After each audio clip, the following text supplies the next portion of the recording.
ये बिना ठगे किसी काम नहीं करता। अब ये कांग्रेस की फंडिंग से चल रहा है। किसान है वो कोई नहीं है वहां केवल शराब पीने वाले और नोट लेने वाले हैं। नमस्कार, मैं नियाज खान और आप देख रहे हैं एनएमएफ। राजधानी दिल्ली की सीमा को घेर कर बैठे सैकड़ों किसानों का आंदोलन आज भी जारी है। लेकिन पिछले दिनों भारतीय किसान यूनियन के राष्ट्रीय प्रवक्ता राकेश टिकैत ने जिस तरह से यूपी चुनाव को लेकर बयान दिया है, उसके बाद से तो अब इस किसान आंदोलन पर भी सवाल उठने लगे हैं। कहा तो यहां तक जाने लगा है कि इस आंदोलन को कांग्रेस की फंडिंग से चलाया जा रहा है और इसमें असली किसान नहीं, बस शराब पीने वाले और नोट लेने वाले लोग जुटे हैं। दरअसल मोदी सरकार से 3 नए कृषि कानूनों को वापस लेने की मांग पर अड़े भाकियू नेता राकेश टिकैत आजकल सियासी बयानबाजी में जुट गए हैं। उन्हें लगता है कि अब किसान आंदोलन से ज्यादा यूपी चुनाव की चिंता सताने लगी है। यही वजह है कि मोदी सरकार से कृषि कानून वापस लिए जाने की मांग करने के बजाय उन्हें ये चिंता खाया जा रही है कि एआईएमआईएम मुखिया असदुद्दीन ओवैसी यूपी चुनाव क्यों लड़ रहे हैं। बीजेपी का चाचा जान आ चुका है उत्तर प्रदेश में। ओवैसी नाम का इनका चाचा जान है, बीजेपी का चाचा जान, और आ चुका है उत्तर प्रदेश में। उसका सहारा लेंगे, उसको फुल आशीर्वाद है। वो गाली देगा, ये कोई मुकदमा दर्ज नहीं करेंगे। वो कुछ भी कहेगा, इनका चाचा जान है, बुला कर बहुत मन्नतों के बाद में आ चुका है वो यहाँ पे। वो बर्बाद करेगा इस किसानों को यहां से। ये सब ए और बी टीम है, इनकी चाल समझने की जरूरत है आपको। और आपने देख भी लिया होगा, ये षड्यंत्र रचेंगे, ये चुनाव के टाइम पे भी षड्यंत्र रचेंगे। आपने जिला पंचायत में देखा, अगर बागपत के लोग मजबूत ना होते तो कोई जीत सकता था? क्रांतिकारी लोग थे बागपत के। इधर राकेश टिकैत को किसान आंदोलन के बजाय यूपी चुनाव की चिंता सता रही है, तो उधर भारतीय किसान यूनियन भानु गुट के अध्यक्ष भानु प्रताप सिंह ने भी इस किसान आंदोलन पर बड़ा हमला बोला है। दिल्ली सीमा पर चल रहे किसान आंदोलन का विरोध करते हुए भानु प्रताप सिंह ने राकेश टिकैत पर जोरदार हमला करते हुए कहा, ये बिना ठगे कोई काम नहीं करते। किसान आंदोलन कांग्रेस की फंडिंग से चल रहा है। वहां काजू, बादाम, पिस्ता, किशमिश और शराब की बोतल मिल रही है। ये हर कोई काम इसने आज तक जेपी ग्रुप से चले जाओ, आप नोएडा में जेपी ग्रुप से ठगा, ये बिना ठगे किसी काम नहीं करता। अब ये कांग्रेस की फंडिंग से चल रहा है। वहाँ ये बताइए, पक्के मकान सड़कों पे बनाकर वहाँ काजू, बादाम, पिस्ता, किशमिश, ये बोरे के बोरे शराब की बोतलें ये उड़ रही हैं, मजे मार रहा है। सर ये बताइए, इतना सब कुछ किसान समझ क्यों नहीं रहे? उसके अरे किसान समझ आए, असली देसी किसान जो किसान है वो कोई नहीं है वहाँ केवल शराब पीने वाले और नोट लेने वाले हैं। 100 200 रुपया रोज ले लिए और शराब पी ली। कब तक चलेगा तो चुनाव है? किसान नेता भानु प्रताप सिंह ने इससे पहले भी राकेश टिकैत पर जबरदस्त हमला बोलते हुए कहा था कि राकेश टिकैत दिल्ली बॉर्डर पर आतंकवाद फैला रहे हैं। उनके अंदर ईमानदारी नहीं रही, वे 100% बेईमान हैं। नए कृषि कानून बने रहने दो, इसमें कोई दिक्कत नहीं है। हमारी मांग है कि किसान आयोग का गठन हो। आपको बता दें कि किसान आंदोलन पर सवाल उठाने के साथ ही राकेश टिकैत को 100% बेईमान बताने वाले भारतीय किसान यूनियन भानु के राष्ट्रीय अध्यक्ष भानु प्रताप सिंह ने अपने संगठन के साथ 26 जनवरी को ही किसान आंदोलन से खुद को अलग कर लिया था। जब ट्रैक्टर मार्च के दौरान कथित किसानों ने लाल किला पर पुलिस को पीटा था, तो वहीं तिरंगे की जगह धार्मिक झंडा फहरा दिया था। लोगों ने लाल किले पर दूसरा झंडा फहराया, उनका विरोध करते हैं। जिन लोगों ने पुलिस को मारा उनका विरोध करते हैं, जिन्होंने उद्यमता की उनका विरोध करते हैं। इस दुखी से दुखी हैं, इसलिए आज अपने इस धरने को समाप्त करते हैं। और भारतीय किसान भानु पूरे देश के किसानों के साथ हम सक्षम हैं। किसानों के हित में लड़ाई लड़ती रहेंगी, जारी रहेगी।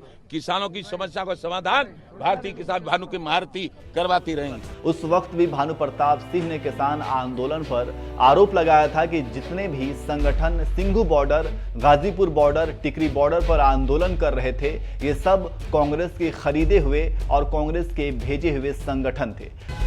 ये कि जितने बार संगठन थे, Tikri border, Sindhu border, Ghazipur border, ये कांग्रेस के भेजे हुए और कांग्रेस के खरीदे हुए संगठन थे और कांग्रेस इनको फंडिंग कर रही थी। अब हम कह रहे हैं खुल्लम खुल्ला। बहरहाल भारतीय किसान यूनियन भानु के राष्ट्रीय अध्यक्ष भानु प्रताप सिंह के इस आरोप पर आप क्या क्या कहना है, हमें कमेंट करके जरूर बताएं। भाई साहब, जिसकी जो आदत होती है, जिसकी जो आदत होती है, मैं महेंद्र सिंह टिकैत के साथ सन 90 से प्रदेश अध्यक्ष हूँ। ये तब राकेश टिकैत तब पुलिस का सिपाही था दिल्ली पुलिस में। इसके छोटे भाई नरेश टिकैत जो आज राष्ट्रीय अध्यक्ष हैं वो हल चलाते थे। इनके तीसरे नंबर के एक भाई हैं, वो वहाँ मील था उसमें चपरासी थी। सबसे छोटा सुरेंद्र पढ़ता था, हालत खराब थी, कमजोरी थी। इसने फिर मतलब जैसे ही महेंद्र सिंह टिकैत का संगठन बढ़ा और हमको शामिल किया, बढ़ाया, तैसे ही इसने फिर दलाली बट्टा शुरू किया था राकेश टिकैत। तभी से ये हर कोई काम इसने आज तक जेपी ग्रुप से चले जाओ आप नोएडा में, जेपी ग्रुप से ठगा, ये बिना ठगे किसी काम ही करता। अब ये कांग्रेस की फंडिंग से चल रहा है।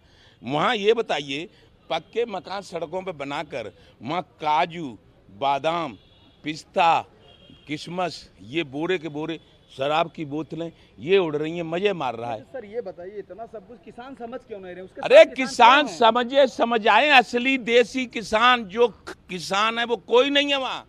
वहाँ केवल शराब पीने वाले और नोट लेने वाले हैं। 100-100, 200 रुपया रोज ले लिए और शराब पी ली। कब तक चलेगा? तो चुनाव है सर। ये तो ऐसा है, वो तो ज्यादा दिन इसलिए चला रहा है कि जब तक रहेगा तब तक फंडिंग मिलती रहेगी। छोड़ देगा तो फंडिंग कौन देगा उन्हें? रास्ता क्या है सर? कौन बैठेगा? रास्ता ये पूरे किसानों को गुमराह कर रहे हैं।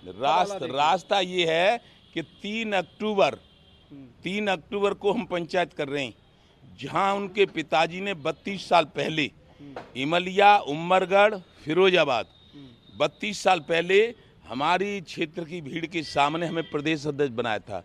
उसी पे हम पंचायत कर रहे हैं, ठेठ किसानों की।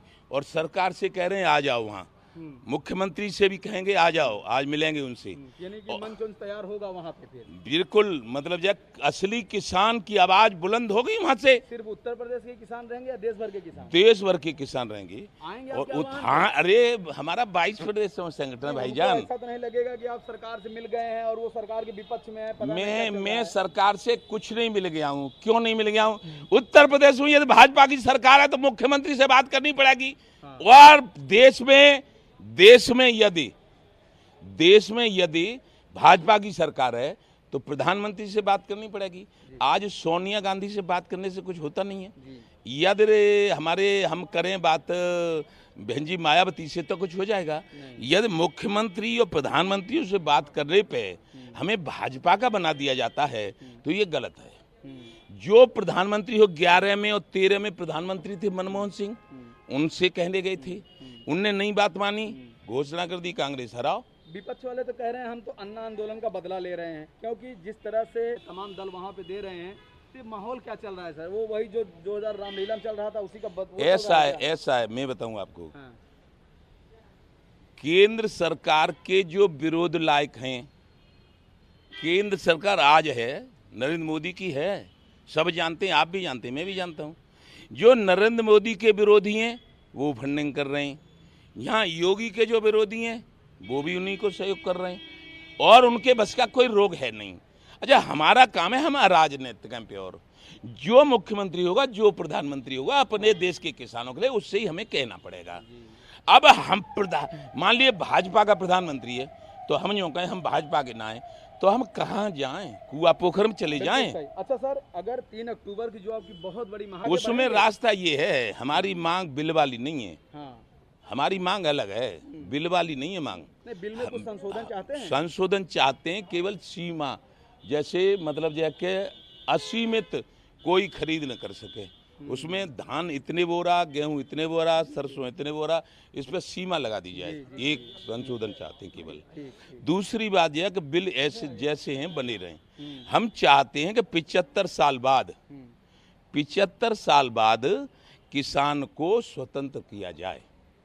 आजाद देश हुआ है, देश पे आज़ाद के बाद जब प्रधानमंत्री कुर्सी पे बैठे हैं अंग्रेजों के बाद, तभी से किसान आज तक अपने को गुलाम महसूस करता है। क्यों? ये जो बनाया होगा इसकी कीमत उसने लगाई होगी, ये जो बनाया है उसकी कीमत उसने लगाई होगी, ये जो बनाया होगा उसकी कीमत उसने लगाई होगी। हम जो बनाते हैं उसकी कीमत सरकार लगाती है। 80% ज़्यादा ताकत के मारे हम ज़्यादा संख्या में, इसीलिए हमारा सारा अधिकार उनने छीन लिया।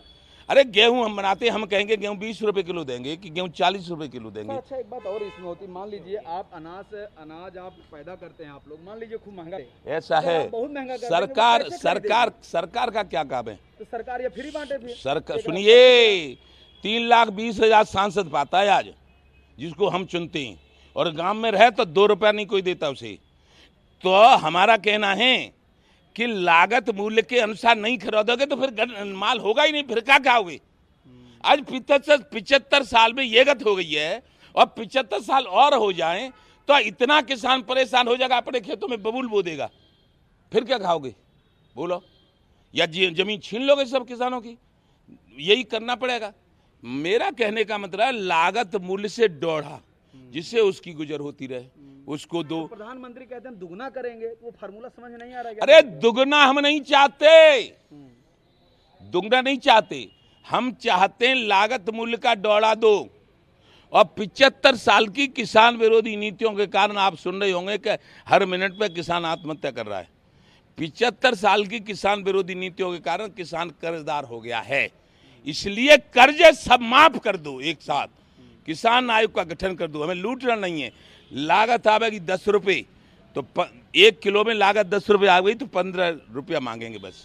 3 अक्टूबर के लिए उन किसानों को कोई, ऐसे लोगों के लिए कोई मैसेज 3 अक्टूबर को लोग कहाँ आए, किधर आए? हम पूरे देश के किसान देवताओं को, किसान भगवानों को, जो पूरे देश के किसानों को, मजदूरों को, गरीबों को, पशुओं को, पक्षियों को पेट भरने के लिए अन्न उगाता है, गन्ना उगाता है, मीठे के लिए फल सब्जी सब कुछ वो उगाता है, उन सब से कह रहे हैं एक बार 3 तारीख को, 3 अक्टूबर को इमलिया, तहसील टूंडला, जनपद फिरोजाबाद, उत्तर प्रदेश में पधारिए। और जिस तरह पांडवों ने कुरुक्षेत्र का मैदान लड़ा था अन्याय के खिलाफ, इसी तरह माननीय योगी आदित्यनाथ जी को, जो उत्तर प्रदेश के मुख्यमंत्री हैं, माननीय केशव प्रसाद मौर्य को, जो उत्तर प्रदेश के उप मुख्यमंत्री हैं, माननीय दिनेश शर्मा को, जो उत्तर प्रदेश के उप मुख्यमंत्री हैं, माननीय सूर्य प्रताप शाही को, जो उत्तर प्रदेश के कृषि मंत्री हैं, और माननीय ब्रजेश पाठक जी को, जो उत्तर प्रदेश के कानून मंत्री हैं, 5 और पांडवों को वहाँ बुला रहे हैं। वो हमारी फौजों को देखें और हमारी चेकिंग करें और हमारे किसानों की आवाज़ को देखें कि ये क्या चाहता है। और यदि ये आ गए और इन्होंने किसानों की बात केंद्र सरकार तक पहुंचाने की कोशिश की, तो योगी आदित्यनाथ का कोई कुछ नहीं बिगाड़ पाएगा। ये भानु प्रताप सिंह का ऐलान है।